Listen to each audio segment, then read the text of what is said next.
എന്നെ കേൾക്കുന്ന പ്രിയപ്പെട്ടവരെ, നമുക്കൊക്കെ നമ്മുടെ കണ്ണിൽ നോക്കാനും നമ്മുടെ കണ്ണ് പതിപ്പിക്കാനും ആരെങ്കിലൊക്കെ വേണം. അവിടെയാണല്ലോ കർത്താവിൻ്റെ ഏറ്റവും വലിയ പ്രാധാന്യമുള്ളത്. രണ്ടാം ലോക മഹായുദ്ധം നടക്കുന്ന സമയത്ത് ഫ്രാൻസിലെ ഒരു പള്ളി പൂർണ്ണമായിട്ടും നശിപ്പിക്കപ്പെട്ടു. അവിടെ പിന്നീട് ഒരു രോഗികളെ ശുശ്രൂഷിക്കുന്ന ക്ലിനിക്ക് രൂപപ്പെട്ടു. അപ്പോൾ പഴയ അൾത്താരയിലെ ഓൾട്ടർ ടേബിൾ, അൾത്താര മേശ, അത് മാത്രമുണ്ട്. ബാക്കിയെല്ലാം തന്നെ നശിപ്പിക്കപ്പെട്ട് കഴിഞ്ഞു. അപ്പോൾ ഒരു ഭടനെ അടിയന്തര ശസ്ത്രയ്ക്ക് വേണ്ടി കൊണ്ടുവന്നു. ഡോക്ടർ അവനെ നോക്കിയിട്ട് പറഞ്ഞു, young man, you have to be really very brave because we just don't have anaesthetics and you have to undergo an operation right now, right here. നമുക്ക് അനസ്തെറ്റിക്സ് ഒന്നുമില്ല, പക്ഷേ ഇപ്പോൾ തന്നെ നിൻ്റെ ശരീരം കീറി മുറിക്കേണ്ടി വരും ബോധം കെടുത്താതെ. സോ നിനക്ക് നല്ല ധൈര്യം വേണം, നല്ല ധൈര്യത്തോടു കൂടി നീ എല്ലാം നോക്കി കാണണം. അപ്പോൾ ഇവൻ ഈ അൾത്താരമേശമേ കിടന്നുകൊണ്ട് ക്രൂശിത രൂപത്തിലേക്ക്, ആ ക്രൂശിത രൂപം എപ്പോഴും അവിടെയുണ്ട്, ക്രൂശിത രൂപത്തിലേക്ക് കഴുത്ത് നീട്ടിയിട്ട് പറഞ്ഞു, as long as I can look at him I can manage. അവന് നോക്കിക്കിടക്കുമ്പോൾ എനിക്കെല്ലാം മാനേജ് ചെയ്യാൻ പറ്റും. ഇതൊരു പാട്ടിൻ്റെ വരികളായി മാറി. As long as I can look at him I can manage. അവനെ നോക്കിക്കിടക്കാൻ പറ്റുമ്പോൾ എനിക്കെല്ലാം മാനേജ് ചെയ്യാൻ പറ്റും. എൻ്റെ പ്രിയപ്പെട്ടവരെ, പ്രഭാതത്തിൽ ഞാൻ മിഴികൾ ഉയർത്തി അങ്ങയെ നോക്കി തൃപ്തി അടഞ്ഞു. സങ്കീർത്തകൻ പാടുകയാണ്, കർത്താവിൽ ഞാൻ രക്ഷയും എൻ്റെ ആനന്ദവും കണ്ടെത്തി. കർത്താവിലേക്ക് കണ്ണുകൾ ഉയർത്തി അവിടെ നിൻ്റെ സഹായമായി മാറി. നമ്മുടെ ജീവിതത്തിൽ ആദ്യം കർത്താവിനെ നോക്കുക. കരകവിയുന്ന കണ്ണുകളോടുകൂടി കർത്താവ് നിൽക്കുന്നുണ്ട്. എമ്മാവൂസിലേക്ക് പോയ ശിഷ്യന്മാർ, അവർ അന്ധരായിരുന്നു, മന്ദരായിരുന്നു, ഹൃദയം മ്ലാനമായിരുന്നു. കർത്താവ് അവരുടെ കൂടെ നടന്നു. പിന്നെ അപ്പം മുറിക്കൽ ശുശ്രൂഷ, അപ്പോൾ അവരുടെ ഹൃദയം ജ്വലിച്ചു, അന്ധത മാറി, മന്ദത മാറി, മ്ലാനത മാറി. കർത്താവിനെ ഒന്ന് നോക്കിക്കഴിഞ്ഞപ്പോൾ അവർ പുതുപ്പിറവി കൊണ്ട കുഞ്ഞുങ്ങളെപ്പോലെയായി മാറി. കർത്താവിനെ നോക്കുക, കർത്താവിൽ പ്രകാശിതരാവുക. ഇതാണ് ആദ്യത്തെ ധ്യാന ചിന്തയായിട്ട് മാറേണ്ടത്. മോശ ദൈവത്തെ മുഖാമുഖം കണ്ടു. മുഖാമുഖം കണ്ടു എന്ന് സൂചിപ്പിക്കാൻ ഉപയോഗിക്കുന്ന പദപ്രയോഗം അബോപ്ലേ എന്ന പദമാണ്. അതിൻ്റെ അർത്ഥം എന്ന് പറഞ്ഞാൽ looking away from everything and looking close to God. അത് വേറെ എല്ലാത്തിൽ നിന്നും ശ്രദ്ധ തിരിച്ചിട്ട് കർത്താവിലേക്ക് മാത്രം നോക്കി. അവിടെ കൊട്ടാരമുണ്ട്, കൊട്ടാരത്തിലെ പൊന്നുണ്ട്, പെണ്ണുണ്ട്, അവിടുത്തെ ലക്ഷറി ഉണ്ട്, കംഫർട്ടുണ്ട്, എല്ലാം ഉണ്ട്. അതിൽ നിന്നെല്ലാം ശ്രദ്ധ മാറ്റിയിട്ട് looking away from all these, look straight to the face of God. ദൈവത്തിലേക്ക് മാത്രം ശ്രദ്ധ. അങ്ങനെ ശ്രദ്ധിക്കുന്ന ഒരാൾക്ക് സന്തോഷമല്ലാതെ മറ്റെന്താണ് വരിക? അവന് നോക്കുക, പ്രകാശിതനാവുക. അവന് നോക്കിക്കഴിഞ്ഞാൽ എനിക്കെല്ലാം മാനേജ് ചെയ്യാൻ പറ്റും എന്നൊരു ചിന്ത മനസ്സിലേക്ക് കൊണ്ടുവരിക. രണ്ടാമതായിട്ട്, കണ്ണ് തന്നിരിക്കുന്ന എന്തിനാണ്? ഹെലൻ കെല്ലറെ കാണാൻ ഒരു കൂട്ടുകാരി വന്നു. ഹെലൻ കെല്ലർ സൈറ്റില്ലെങ്കിലും ഇൻസൈറ്റും ഫോർസൈറ്റഡ്നെസ്സും എല്ലാം ഉള്ള ആളാണ്. അപ്പോൾ കൂട്ടുകാരി വന്നപ്പോൾ വളരെ നാച്ചുറലായിട്ട് ഹെലൻ കെല്ലർ ചോദിക്കുന്നു, വഴിയോരത്തെ കാട്ടരുവി കണ്ടോ? വെള്ളച്ചാട്ടം കണ്ടോ? അവിടെയുള്ള കാട്ടുപൂക്കൾ കണ്ടോ? അപ്പോൾ കൂട്ടുകാരി കൂളായിട്ട് പറഞ്ഞു, ഞാനൊന്നും കണ്ടില്ല, ഞാൻ ഇങ്ങോട്ട് വരാനുള്ള തിരക്കിലായിരുന്നു, ഒന്നും കണ്ടില്ല. പെട്ടെന്ന് സഹജമായ നിഷ്കളങ്കതയുടെ ഓപ്പൺനെസ്സോടുകൂടി ഹെലൻ കെല്ലർ ചോദിക്കുന്നു, പിന്നെ നിനക്ക് എന്തിനാ കണ്ണ് തുറന്നിരിക്കുന്നത്? കണ്ണില്ലാത്ത ഒരാൾ ചോദിക്കുകയാണ്, ഈ ചുറ്റിലുള്ള ഭംഗി കണ്ടെത്താൻ പറ്റിയിട്ടില്ലെങ്കിൽ പിന്നെ എന്തിനാ കണ്ണ്? എൻ്റെ പ്രിയപ്പെട്ടവരെ, കണ്ണിൻ്റെ അനുഗ്രഹം മനസ്സിലാകുന്നത് കാഴ്ച പോകുമ്പോഴാണ്. കാണേണ്ടതൊക്കെ കാണുന്നുണ്ട്, കാണേണ്ട വിധത്തിൽ കാണുന്നുണ്ട്. ഇത് പ്രധാനപ്പെട്ട ചോദ്യമാണ്. കർത്താവ് പറഞ്ഞല്ലോ, നിങ്ങൾക്ക് കണ്ണുണ്ടായിട്ടും ഒന്നും കാണുന്നില്ല, കാതുണ്ടായിട്ടും ഒന്നും കേൾക്കുന്നില്ല, അന്ധരാണ്. അന്ധരെ നയിക്കുന്ന വഴികളിലാണ് നമ്മൾ ഓരോരുത്തരും. ഖലീൽ ജിബ്രാൻ പറയുന്നുണ്ട്, കന്നഡ വിൽക്കുന്ന അന്ധന്മാരും ഊന്നുവടി വിൽക്കുന്ന മുടന്തന്മാരും നിലനിൽക്കുന്ന ജീവിതത്തിൻ്റെ വഴിയോരങ്ങളിലാണ് നമ്മളിപ്പോൾ. കണ്ണട വിൽക്കുന്ന അന്ധന്മാർ നമ്മളങ്ങനെയായിട്ട് മാറിയിട്ടുണ്ട്. അപ്പോൾ നമുക്കൊക്കെ എന്തിനാ കണ്ണ്? കാണേണ്ടതൊന്നും കാണുന്നില്ലല്ലോ. ഇതൊരു വലിയ പ്രശ്നമല്ലേ? വലിയ പട്ടിണിയിലായ കുഞ്ഞ് ധനികൻ്റെ മുമ്പ് വന്ന് നിൽക്കുകയാണ്. ധനികൻ പുച്ഛത്തോടുകൂടെ തന്നെ നോക്കി, പട്ടിണിയാണോ? ഭക്ഷണം കഴിച്ചിട്ടില്ലേ? ഭക്ഷണം വേണോ? എങ്കിൽ ഞാൻ ഒരു പരീക്ഷണം നടത്താം. ഈ നല്ല പണമുള്ളവർക്ക് എപ്പോഴും പരീക്ഷണങ്ങളാണ്. അയാൾ പറയുന്നു, എൻ്റെ കണ്ണുകളിൽ ഒന്ന് വെപ്പ് കണ്ണാണ്, നോക്കി പറയുക ഏതാണ് വെപ്പ് കണ്ണ്. ഒറ്റ നോട്ടം ഉടൻ തന്നെ മറുപടി പറഞ്ഞു, ഇടത് കണ്ണ് വെപ്പ് കണ്ണാണ്. ഇയാൾ പറഞ്ഞു, അതെങ്ങനെ മനസ്സിലായി വെപ്പ് കണ്ണാണെന്ന്? കറക്റ്റായിട്ടിരിക്കണല്ലേ, കൃത്യമാണ്, എങ്ങനെ മനസ്സിലായി നിനക്ക്? പറഞ്ഞു, വെപ്പ് കണ്ണിന് കുറച്ചുകൂടി മനുഷ്യത്വമുണ്ട്, മനുഷ്യപ്പറ്റുണ്ട്, അതുകൊണ്ട് മനസ്സിലായി, പെട്ടെന്ന് തിരിച്ചറിഞ്ഞ്. ഇതുപോലെ നമ്മുടെയൊക്കെ കാര്യങ്ങളെന്ന് തിരിച്ചറിയുക എൻ്റെ പ്രിയപ്പെട്ടവരെ. കണ്ണുള്ളത് എന്തിനാണ് ആദ്യം ചോദിക്കുക. ഇനി 2 മിനിറ്റ് നേരമെങ്കിലും പ്രിയപ്പെട്ട ഒരാളുടെ കണ്ണിൽ നിങ്ങൾ നോക്കിക്കഴിഞ്ഞാൽ നിങ്ങളുടെ ജീവിതത്തിൽ വളരെയധികം മാറ്റം ഉണ്ടാവുമെന്ന് ശാസ്ത്രീയ പഠനം പറയുന്നുണ്ട്. ഇത് ഇന്ത്യൻ ചിന്തകർ 5000 വർഷങ്ങൾക്ക് മുമ്പ് കുറിച്ച് വെച്ചിട്ടുള്ള കാര്യമാണ്. ഇന്ത്യൻ രീതിയിൽ കണ്ണിൽ നോക്കിയിരിക്കുക എന്നുള്ളത് സൗഖ്യത്തിൻ്റെ ഭാഗമായിരുന്നു. നിങ്ങളൊരാളുടെ കണ്ണിൽ നോക്കിയിരിക്കുമ്പോൾ നിങ്ങളിൽ സംഭവിക്കുന്ന മാറ്റങ്ങൾ എന്തൊക്കെയാണ്? ഒന്ന്, നിങ്ങൾ സ്നേഹിക്കുന്ന ഒരാളുടെ കണ്ണിൽ നിങ്ങൾ നോക്കിയിരിക്കുകയാണെങ്കിൽ നിങ്ങൾക്ക് തന്നെ നിങ്ങളുടെ വർത്തിനെക്കുറിച്ചുള്ളൊരു ബോധം വരും. ചില മനുഷ്യരുണ്ട്, കരകവിയുന്ന കണ്ണുകളുള്ളവരാണ്. അവർ നിങ്ങളൊന്ന് നോക്കിക്കഴിയുമ്പോൾ സ്കാനിങ് മെഷീനിൽ അകപ്പെട്ട പോലുള്ള സങ്കടമല്ല നിങ്ങൾക്ക് വരുന്നത്. നിങ്ങൾ അംഗീകരിക്കപ്പെട്ടതിൻ്റെ ആദരവിൻ്റെ ഒരു ഹൈ ഫീലിംഗ് ആണ്. ചില മനുഷ്യർ അങ്ങനെയല്ല. അവർ അടിമുടി നിങ്ങളെ നോക്കിക്കഴിയുമ്പോൾ ഭസ്മാസുരൻ നോക്കിയതുപോലെയാണ്. ഭസ്മാസുരൻ എന്താ ചെയ്തത്? അയാൾ നോക്കി നിങ്ങളെ ഭസ്മാക്കി കളയും. ചില മനുഷ്യർ ചില സ്ത്രീകളെയൊക്കെ നോക്കുന്നത് ഭസ്മാക്കുന്നത് പോലെയാണ്. സ്കാനിങ് ആദ്യം, പിന്നെ ഭസ്മമാക്കലേ. അവരുടെ മുമ്പിൽ ബിഗ് സീറോ ആയി പോവുകയാണ്. നാണവും പോയി മാനവും പോയി എന്ന മട്ടിലാണ്. ഒരു കണ്ണുകൊണ്ട് നിങ്ങൾക്ക് വിഭജിക്കാൻ പറ്റും, ഒരു കണ്ണുകൊണ്ട് ഒരാൾ ഇല്ലാതാക്കാൻ പറ്റും. അങ്ങനെ ചെയ്യുന്നവരുണ്ട്. പക്ഷേ വേറെ ചിലരുണ്ട്, അവരൊന്ന് നോക്കിക്കഴിയുമ്പോൾ ദൈവത്തിൻ്റെ സ്പർശമേറ്റ പോലെയാണ്, ഒരാൾക്ക് വർത്തുണ്ടായതുപോലെയാണ്, ഒരാൾക്ക് മാന്യത വന്നതുപോലെയാണ്. അത്രയ്ക്ക് കരുണയോടെ, ആദരവോടെ, സ്നേഹത്തോടെ അവർ നോക്കും. എന്നെ കേട്ടുകൊണ്ടിരിക്കുന്ന എൻ്റെ പ്രിയപ്പെട്ട ചങ്ങാതി, നിങ്ങളെങ്ങനെയാണ് മറ്റുള്ളവരെ നോക്കിക്കാണുന്നത്? ആലോചിച്ച് നോക്കുക. ഇത്ര കരുണയോടെ, ആദരവോടെ, അത്രയ്ക്ക് സ്നേഹത്തോടു കൂടി ദൈവത്തിൻ്റെ കണ്ണുകൊണ്ട് നോക്കുന്ന പോലെയാണോ നിങ്ങൾ മറ്റുള്ളവരെ നോക്കിക്കാണുന്നത്? ഈ ചോദ്യത്തിൻ്റെ ഉത്തരം നിങ്ങൾ കണ്ടെത്തണം. ഇനി വളരെ സ്നേഹമുള്ള ഒരാൾ നിങ്ങളെ ഒന്ന് ആർദ്രമായി നോക്കിക്കഴിഞ്ഞാൽ നിങ്ങളുടെ പേടി മാറും. കാരണം എന്താണെന്നറിയോ? നമ്മളുടെ ഫിയർ സെൻറ്റർ എന്ന് പറയുന്ന അമിഗ്ദലയാണ് തലച്ചോറിൽ. ഈ അമിഗ്ദലയുടെ പ്രവർത്തനങ്ങളെ കുറച്ചുകൂടി ശാന്തമാക്കി മാറ്റാനായിട്ട് സ്നേഹമുള്ള ഒരു നോട്ടത്തിന് സാധിക്കും.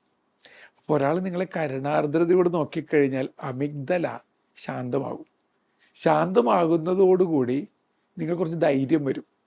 കമ്മ്യൂണിക്കേഷൻ സാധ്യമാകുന്ന വിധത്തിൽ നിങ്ങൾ കുറച്ചും കൂടി ആക്റ്റീവ് ആവും. നിങ്ങൾ നന്നായിട്ട് സംസാരിക്കാൻ പറ്റും. അപ്പോൾ ഒരു അധ്യാപിക അല്ലെങ്കിൽ അധ്യാപകൻ ക്ലാസ്സിൽ കുറച്ചുകൂടി കരുണയോടെ എല്ലാവരുടെ കണ്ണിൽ നോക്കി സംസാരിക്കണമെന്ന് വിചാരിക്കുക, സ്നേഹത്തോടെ സംസാരിക്കണമെന്ന് വിചാരിക്കുക. അവിടെ ഇരിക്കുന്ന കുട്ടികൾക്ക് കുറച്ചുകൂടി ഇൻ്റലിജൻസ് പുറത്തെടുക്കാനുള്ള ഒരു കേപ്പബിലിറ്റി കൈവരും, കോൺഫിഡൻസ് കൂടും, അവർക്ക് കുറച്ചുകൂടി സ്മാർട്ടാകാൻ പറ്റും.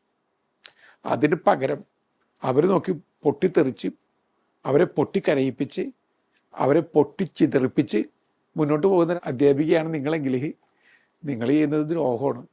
അത് മനസ്സിലാക്കിയെടുക്കുക എന്നുള്ളത് വളരെ പ്രധാനപ്പെട്ട കാര്യമാണ് എൻ്റെ പ്രിയപ്പെട്ടവരെ. ഇനി കണ്ണിൽ സ്നേഹത്തോടു കൂടി ആരെങ്കിലും നോക്കുന്നുണ്ടെങ്കിൽ ചില ആളുകൾക്ക് പേടി വന്നെന്ന് വരാം. വല്ലാത്ത മാനസിക ഭാവങ്ങളുള്ളവർ കണ്ണിൽ നോക്കിക്കഴിഞ്ഞാൽ പേടിച്ചു. സാധാരണ മനുഷ്യർക്കൊക്കെ ആത്മാർത്ഥമായിട്ട് ഒരാൾ കണ്ണിലേക്ക് നോക്കിക്കഴിഞ്ഞാൽ അവർക്ക് ഐ ബിലോങ് ടു എന്നൊരു ഫീലിംഗ് വരും. Somebody is there to care for me, somebody is there to protect me, ഇങ്ങനെയുള്ള കുറേ ചിന്തകളൊക്കെ വരും. അപ്പോൾ ഇത് മനസ്സിലാക്കിക്കൊണ്ട് ആളുകളുടെ കണ്ണിൽ നോക്കാൻ ശ്രമിക്കുക. ഇനി അടുത്തൊരു ചോദ്യമുണ്ട്.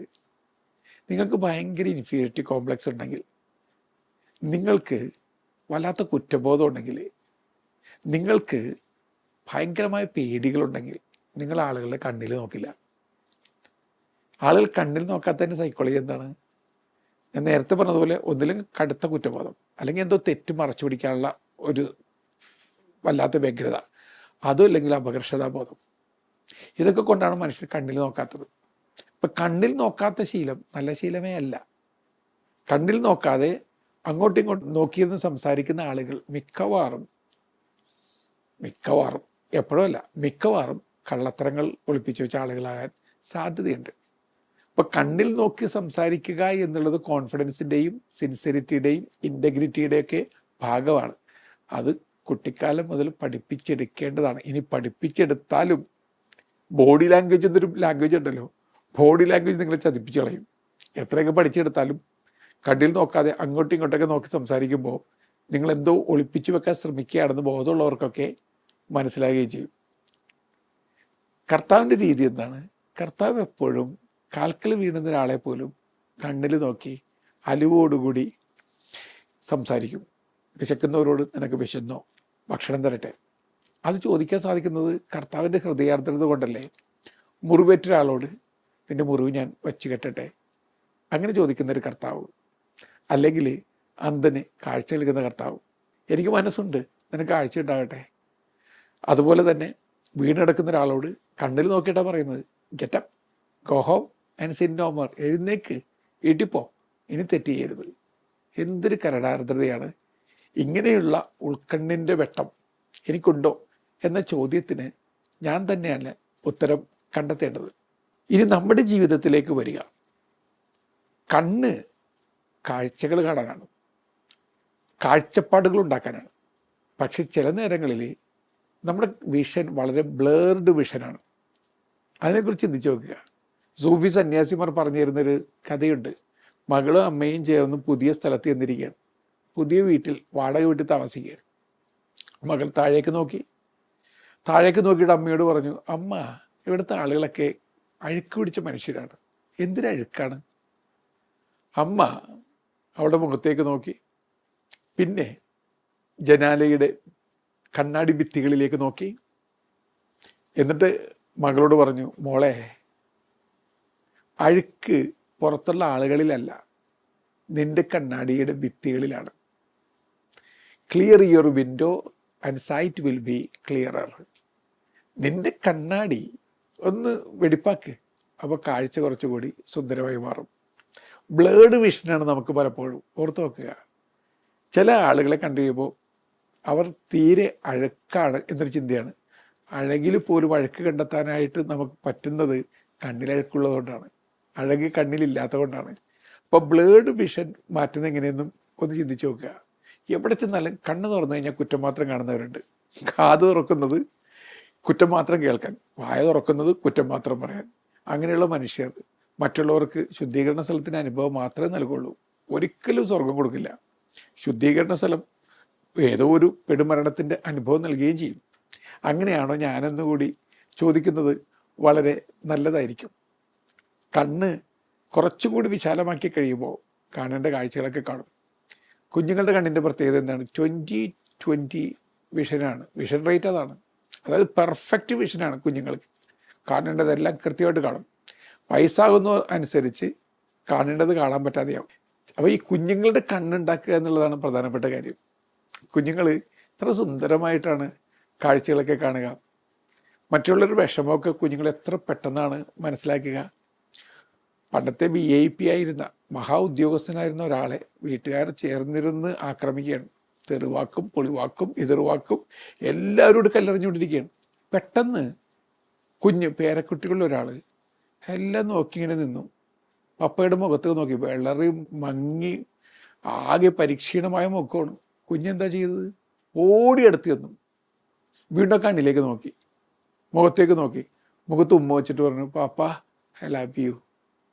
മതി. ആ ഒരൊറ്റ സ്പർശം, ആ ഒരൊറ്റ ദർശനം മതി. അയാൾക്ക് അത്ര മതി. അയാൾക്ക് കവചമായി, അയാൾക്ക് ജീവിതത്തിലേക്ക് തിരികെ വരാനുള്ള പാതയായി. അയാൾക്ക് ചിറക് വിളക്കുന്നു, ആകാശം വിശാലമായി മുന്നിൽ തെളിഞ്ഞു വരുന്നു. അയാളിനി പറക്കും. ഇങ്ങനെയൊക്കെയാണ് മനുഷ്യരെ ജീവനിലേക്ക് തിരികെ കൊണ്ടുവരാൻ സാധിക്കുക. കുഞ്ഞുങ്ങൾക്ക് ഇത് സാധിക്കുകയുള്ളൂ. ആ കുഞ്ഞുങ്ങളുടെ കണ്ണുകളാണ് നമുക്ക് വേണ്ടത്. ക്രിസ്മസ് കാലമാണ്. പപ്പാഞ്ഞ് എല്ലാവർക്കും സമ്മാനങ്ങൾ കൊടുത്ത് അവസാനം ക്ഷീണിച്ച് ബെഞ്ചിലിരിക്കുകയാണ്.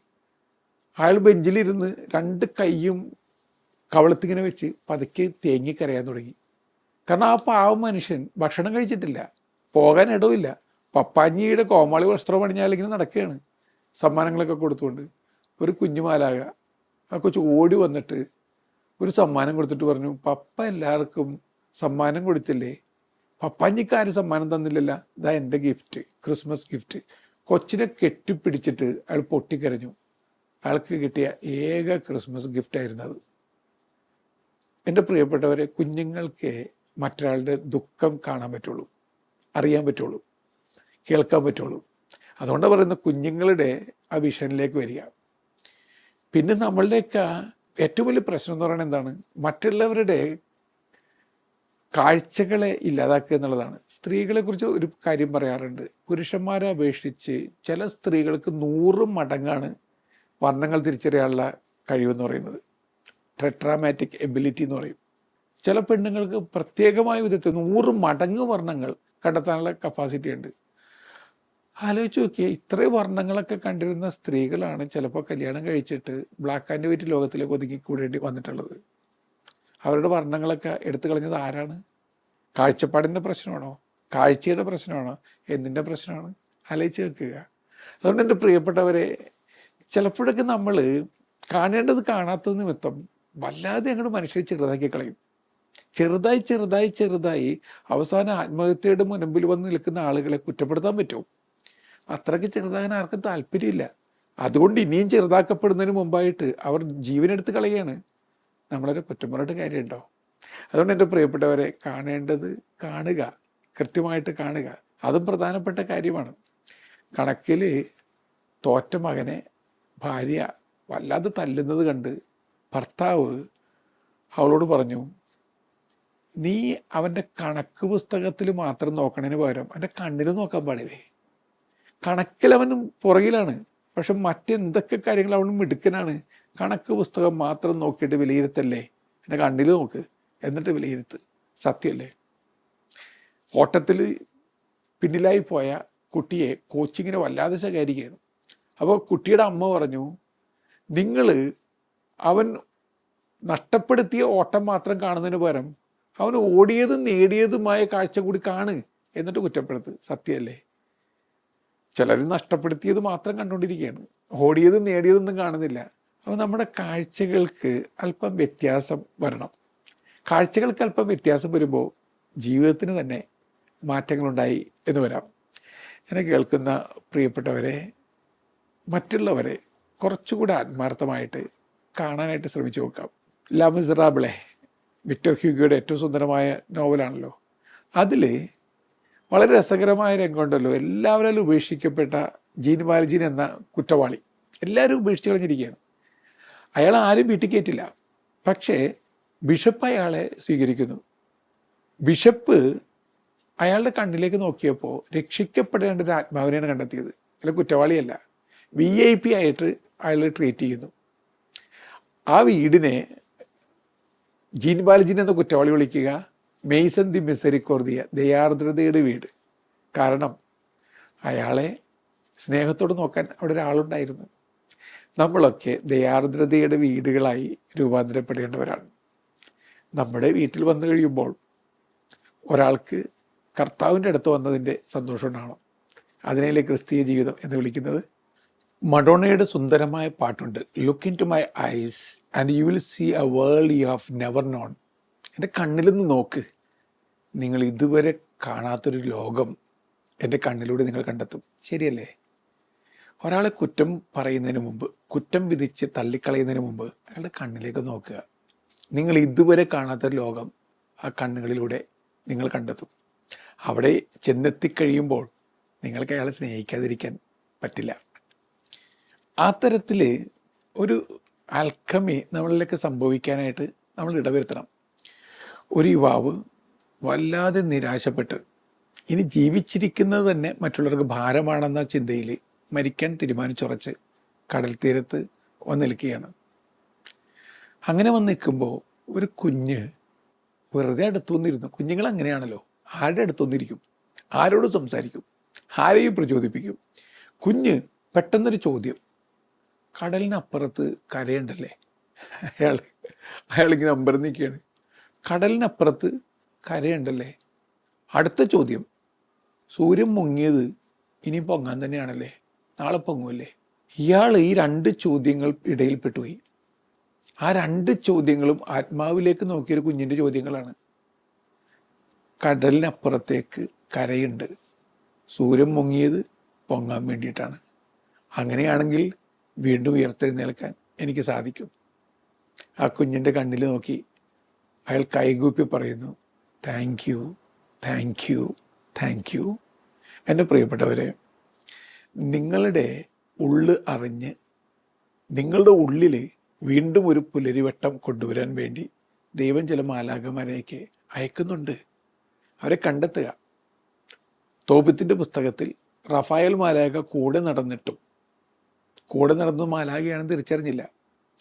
നിങ്ങളുടെ കൂടെ നടക്കുന്ന ആൾ മാലാഖയാണെന്ന് നിങ്ങൾ തിരിച്ചറിയുന്നത് ഒരുപക്ഷെ അയാൾ പോയി കഴിയുമ്പോഴായിരിക്കും. അമേരിക്കൻ ഫോക്ക് സോങ് ഉണ്ട്, angel, I never came to know you're angel but the moment I knew you're already gone. നീ മാലാഖയാണെന്ന് ഞാൻ തിരിച്ചറിഞ്ഞില്ല, പക്ഷേ അറിഞ്ഞപ്പോൾ നീ പോയി കഴിഞ്ഞിരുന്നു. ഇതാണ് പലരുടെ അവസ്ഥ. എൻ്റെ പ്രിയപ്പെട്ടവരെ, നിങ്ങളുടെ ജീവിത പങ്കാളി ഒരു ഏഞ്ചലായിരിക്കാം. ഒന്നുകൂടി നോക്കുക, തിരിച്ചറിയാൻ പറ്റും. നിങ്ങളുടെ അപ്പൻ അമ്മ ഏഞ്ചൽസാണ്, ഒന്നും കൂടി നോക്ക്, തിരിച്ചറിയാൻ പറ്റും. നിങ്ങളുടെ സഹോദരങ്ങൾ ഏഞ്ചൽസാണ്, മരിച്ചപ്പോഴല്ലേ തിരിച്ചറിഞ്ഞത്. നിങ്ങളുടെ മക്കൾ ഏഞ്ചൽസ് തന്നെയാണ്, ഒന്നും കൂടി കണ്ണിലേക്ക് നോക്ക്, തിരിച്ചറിയാൻ പറ്റും. അങ്ങനെ പുതിയ കാഴ്ചകൾ കാണാൻ പുതിയ കണ്ണുകളുണ്ടാകട്ടെ. നല്ല യാത്ര നേരുന്നു.